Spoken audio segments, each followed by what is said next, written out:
গত এক বছরে আপনাদের সাথে যেটা যেটা ঘটে গেছে, এই ভিডিওতে সবচেয়ে প্রথমে সেই চারটি বিষয় নিয়ে আলোচনা করব এবং পরবর্তীতে আলোচনা করব আপনাদের জীবনে যে চমকপ্রদ পরিবর্তন আসতে চলেছে, কোন কোন ক্ষেত্রে আপনি পজিটিভ রেজাল্ট পেতে যাচ্ছেন, এই বিষয়টিও কমপ্লিট অ্যানালাইসিস করার চেষ্টা করব। নমস্কার, আরও একটি নতুন ভিডিওয় আপনাদের স্বাগত জানাই। আমি শ্রী বিশ্বজিৎ। আপনার জন্মরাশি সিংহ অথবা জন্ম লগ্ন যদি সিংহ হয়, সেক্ষেত্রে এই ভিডিওটি অত্যন্ত মনোযোগ সহকারে দেখবেন এবং একটু পিছিয়ে গিয়ে আপনার সাথে এই ঘটনাগুলি কতটা পরিমাণ ঘটেছে একটু খেয়াল করে বোঝার চেষ্টা করবেন। কারণ আমি আপনার পাস্ট লাইফে যেটা হয়ে গেছে সেটা অলরেডি বলার চেষ্টা করব।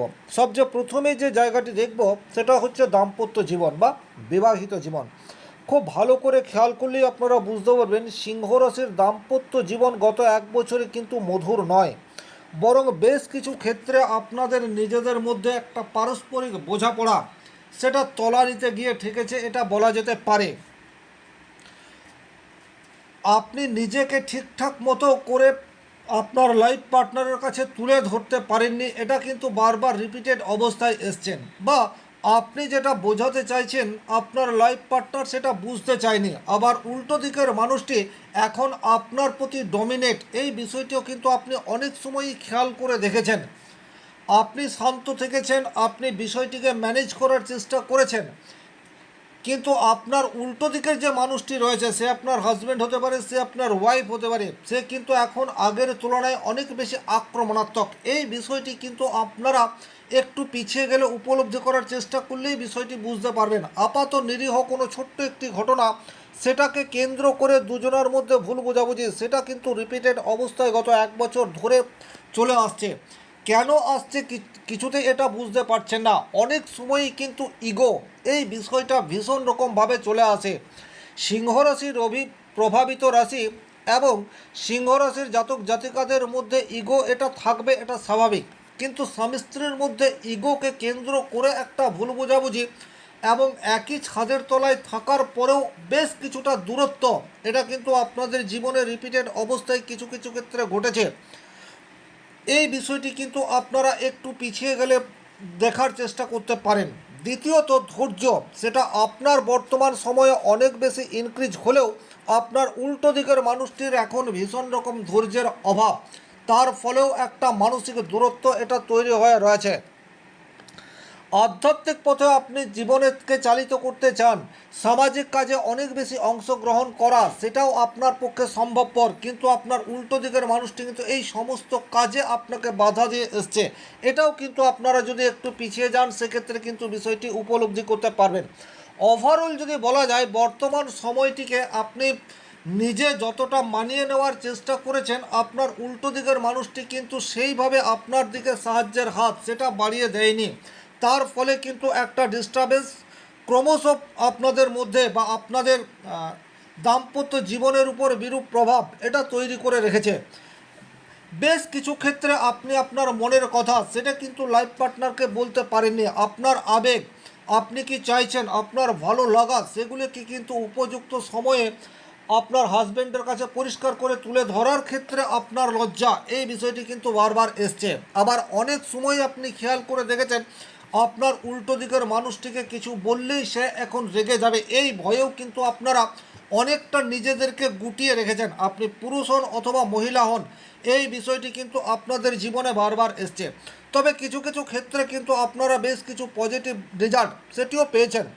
যেমন সম্পর্কের ক্ষেত্রে একটা পরিণত মানসিকতা, সেটি আপনি আপনার দিক থেকে বারবার ফুটিয়ে তোলার চেষ্টা সেটা করে এসছেন। সময়ের সঙ্গে সঙ্গে বাহ্যিক আকর্ষণের চেয়ে বিশ্বাস, সম্মান, বোঝাপড়াকে আপনি আপনার দিক থেকে অনেক বেশি গুরুত্ব দিয়েছেন।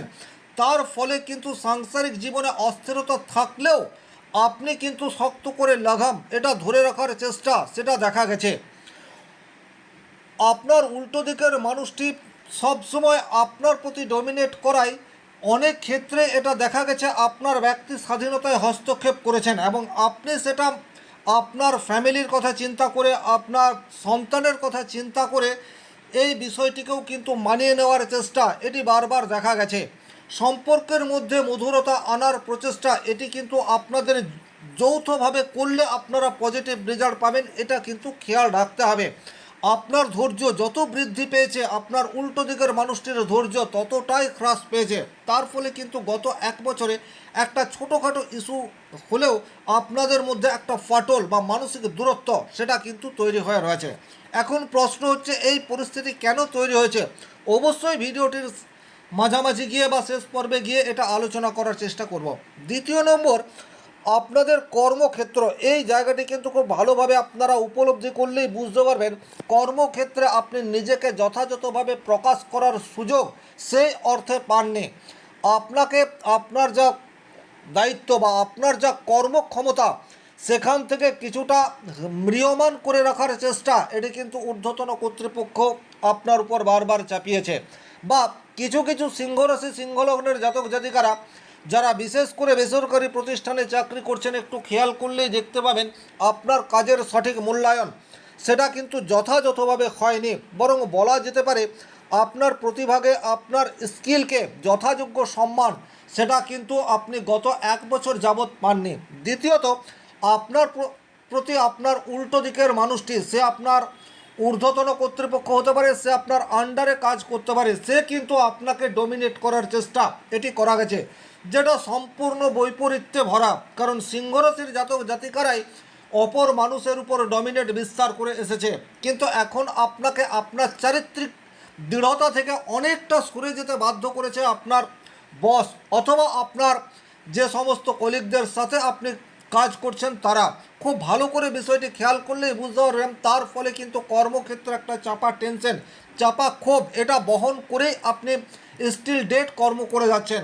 কাজের প্রতি আগ্রহ এটা কিন্তু আপনার অপেক্ষাকৃত অনেক কম মাত্রায় তৈরি হয়ে রয়েছে।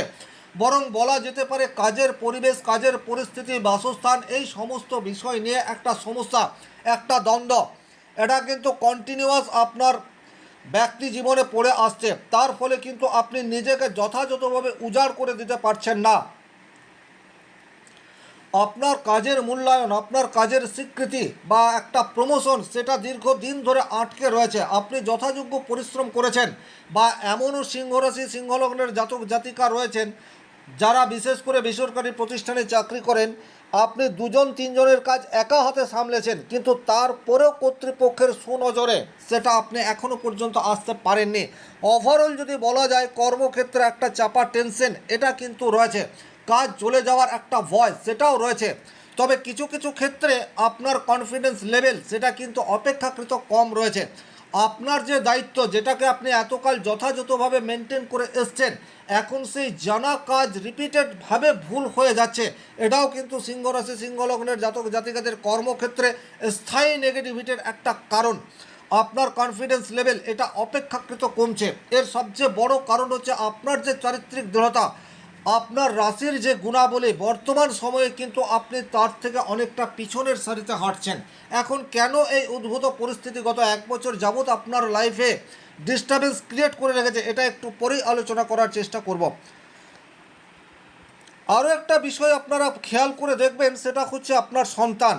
অপেক্ষাকৃত আপনার সন্তান কিন্তু নিজেকে ঠিকঠাকভাবে প্রকাশ করতে পারছে না। গত এক বছর ধরে সন্তানের সাকসেস রেট সেটা আগের বছরের তুলনায় কিছুটা হ্রাস পেয়েছে। এটা কিন্তু আপনি একটু ভালোভাবে লক্ষ্য করলে বুঝতে পারবেন। যদি সন্তান চাকরিজীবী হয়, তাহলে সেক্ষেত্রে নিজেকে গুটিয়ে রাখার চেষ্টা এটা যেমন করছে, কাজের অতিরিক্ত চাপ সেটা হতে পারে, বা অন্যান্য যে কোনো কারণ সন্তানের জীবনে আসতে পারে, কিন্তু আপনার সাথে একটা দূরত্ব মেনটেন করে চলার চেষ্টা সেটি কিন্তু সন্তানের মধ্যে দেখতে পাওয়া যায়। সন্তান যদি এখন শিক্ষার্থী, একটু ভালোভাবে খেয়াল করলেই দেখতে পাবেন শিক্ষার প্রতি আগ্রহ সেটা কিন্তু ক্রমশ লোপ পেয়ে যাচ্ছে।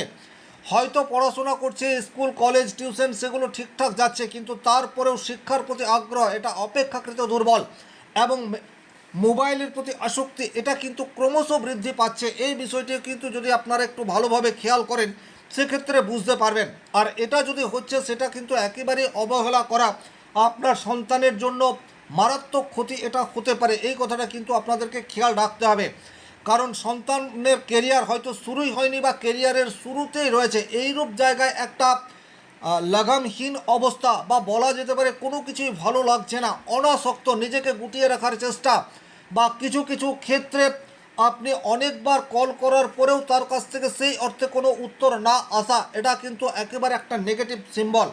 এই ধরনের পরিস্থিতি যদি আপনি আপনার সন্তানের ব্যবহার বা সন্তানের আচরণের মধ্যে লক্ষ্য করছেন, সেক্ষেত্রে কিন্তু অবহেলা করবেন না। আর 4 নম্বর যে ঘটনাটি রয়েছে ইচ্ছা পূর্তি, খুব ভালোভাবে খেয়াল করলেই দেখতে পাবেন সেই অর্থে আপনি যেটা চেয়ে এসছেন গত 1 বছরে আপনার লাইফের সাথে সেই ধরনের পজিটিভ ঘটনা সেটা কিন্তু ঘটেনি। সেটা আপনার কর্মজীবনে বলুন, সেটা আপনার সাংসারিক জীবনে বলুন, আপনি দীর্ঘদিন ধরে কোনো একটি ইচ্ছা মনের মধ্যে গোপন করে রেখেছেন, সেটা তীব্রভাবে চাওয়ার ইচ্ছা সেটা আপনার মধ্যে রয়েছে। সেটাকে পাওয়ার জন্য যা যা করা আপনার পক্ষে সম্ভব সেই সমস্ত কিছুই আপনি করছেন, বরং বলা যেতে পারে লক্ষ্যে পৌঁছানোর জন্য আপনি যতটা পরিশ্রম করা যায় তার চেয়ে বেশিই করেছেন, কিন্তু তারপরেও রেজাল্ট সেই অর্থে আসেনি। সেটা কর্মক্ষেত্রে হতে পারে, আর্থিক ক্ষেত্রে হতে পারে, বা সাংসারিক জীবনেও হতে পারে। সংসারের রাস সেটা আপনি গৃহকর্তা, কিন্তু তারপরেও সংসারের রাস আপনি নিজের হাতে তুলে আনতে ব্যর্থ হয়েছেন এবং এটা রিপিটেড অবস্থায় ঘটছে। তাহলে এই যে পরিস্থিতি, এটা কেন হয়েছে? এটার একমাত্র কারণ হচ্ছে গত 1 বছর যাবৎ কেতু সে আপনার রাশির উপর অবস্থান করে রয়েছে। তাছাড়া সিংহ রাশি বর্তমানে শনির ঢাইয়ের মধ্যেও রয়েছেন। তার ফলে কিন্তু সিংহ রাশির জীবনে গত 1 বছরে সেই অর্থে সাকসেস রেট সেটা আসেনি। আগামীতে কি পরিবর্তন আসবে? ডেফিনেটলি আগামী জীবনে পরিবর্তন এবং পজিটিভ পরিবর্তন আসতে চলেছে। বিশেষ করে আপনাদের দাম্পত্য জীবনে ভুল বোঝাবুঝির পার্মানেন্ট সলিউশন সেটা কিন্তু আসার সম্ভাবনা বর্তমানে প্রবলভাবে তৈরি হয়ে রয়েছে। যে সময়ে আপনার কাছে এই ভিডিও পৌঁছাচ্ছে, হয়তো হতে পারে গত 1 বছরে আপনি যতটা নেগেটিভ অবস্থায় ছিলেন তার থেকে কিছুটা রিকভার গত 15-20 দিন বা 1 মাসের মধ্যে আপনার জীবনে ঘটেছে। তবে সন্তানের ক্ষেত্রে সতর্কবার্তা সেটি কিন্তু থাকছেই। কর্মক্ষেত্রে কলিগদের কিছুটা হেল্প সেটা কিন্তু বর্তমান সময়ে আপনারা আশা করতে পারেন। যারা বিশেষ করে জন্মস্থান থেকে অনেক দূরে কর্মসূত্রে রয়েছেন, তাদের মনের ইচ্ছা পূর্তি হওয়ার সম্ভাবনা সেটি আগের তুলনায় একটু বেশি, এটা বলা যেতে পারে। একটা বিষয়ে শুধুমাত্র একটু খেয়াল রাখবেন, সেটা হচ্ছে স্বাস্থ্য। বর্তমান সময়ে কোনো স্বাস্থ্যহানি হওয়ার জায়গা সেটা দেখতে পাওয়া যায় নচেত কিন্তু যে 4টি পয়েন্ট আমি উপরে আলোচনা করেছি, এই 4টি পয়েন্টের মধ্যে থেকে আপনার দাম্পত্য জীবন এবং কর্মক্ষেত্র এক্ষেত্রে কিছু পজিটিভ রেজাল্ট পাওয়ার সম্ভাবনা প্রবলভাবে তৈরি হয়ে রয়েছে।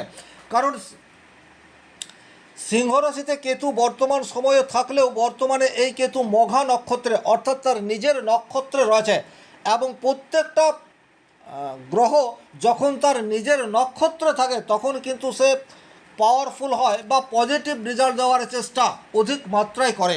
তাহলে এই ছিল এই ভিডিওটির মূল আলোচ্য বিষয়। ভিডিওটি ভালো লাগলে লাইক করবেন, কোথাও কোনো প্রশ্ন বা সংশয় থাকলে কমেন্ট বক্সে লিখে জানাবেন। আর ব্যক্তিগতভাবে নিজের জন্মকুণ্ডলী বিচার করতে চাইলে স্ক্রিনে দেওয়ার নাম্বারটি সংগ্রহ করে যোগাযোগ করতে পারেন। ভালো থাকুন, সুস্থ থাকুন, ধন্যবাদ।